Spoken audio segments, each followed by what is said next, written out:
You may have heard the term toxic masculinity used to explain some of the negative norms and expectations that are placed on men and boys in our society. Toxic masculinity aspires to toughness, but is in fact an ideology of living in fear. The fear of ever seeming soft, tender, weak, or somehow less than manly. Young boys are taught early that expressing their emotions is taboo. This causes long-term harm to their relationships with each other and with people of other genders. Men have long faced pressures to live up to the ideals of masculinity. Our culture expects men to be powerful, in control, heterosexual, unemotional, angry, courageous, outspoken, without compromise, demeaning, and the opposite of feminine. Men are forever trying to become masculine, which is a pursuit of an unobtainable ideal. When and how you are allowed to engage in relationships, how you are able to relate to your body, and how you know to feel powerful is tied up in emotion. But for men who aren't supposed to feel, they lose their ability to have their emotional needs affirmed and met within their relationships, and they lose out on developing those skills which are crucial to maintaining their relationships. Society teaches boys that they must lose their virginity and attract women to be real men.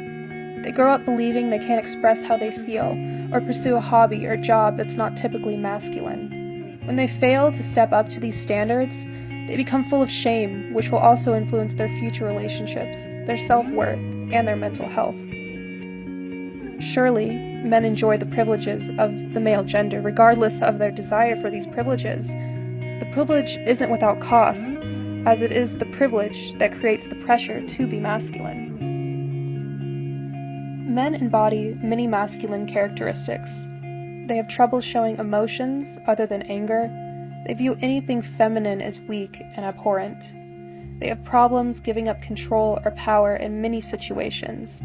If they feel out of control, hurt, cowardly, or dependent, they chastise themselves. That's what being male is like.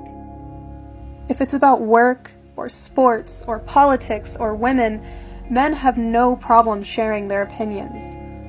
But if it's about their insecurities or their struggles or fear of failure, then it's almost like they become paralyzed. Societal norms dictating that men should be masculine are powerful.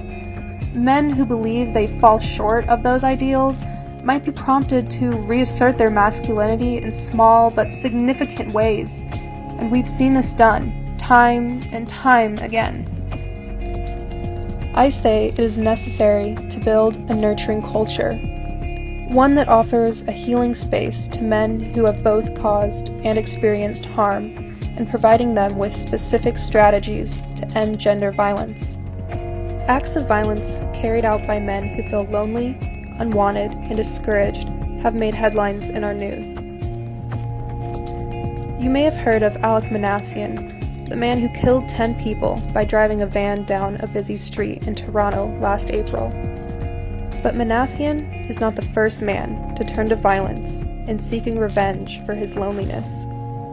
In 2014, a frustrated man named Elliot Rodger killed 6 and wounded 14 in a shooting spree in Santa Barbara, California, leaving behind a string of videos explaining his anxiety and depression.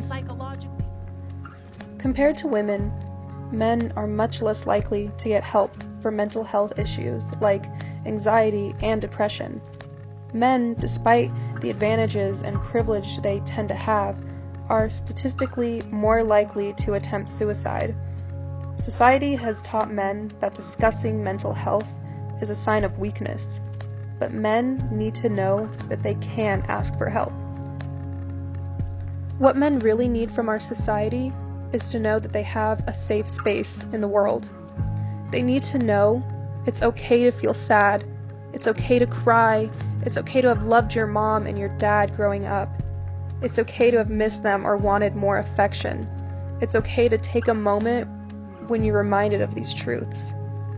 When you allow your brain to access these emotions, it knows exactly what to do. So nurture yourself.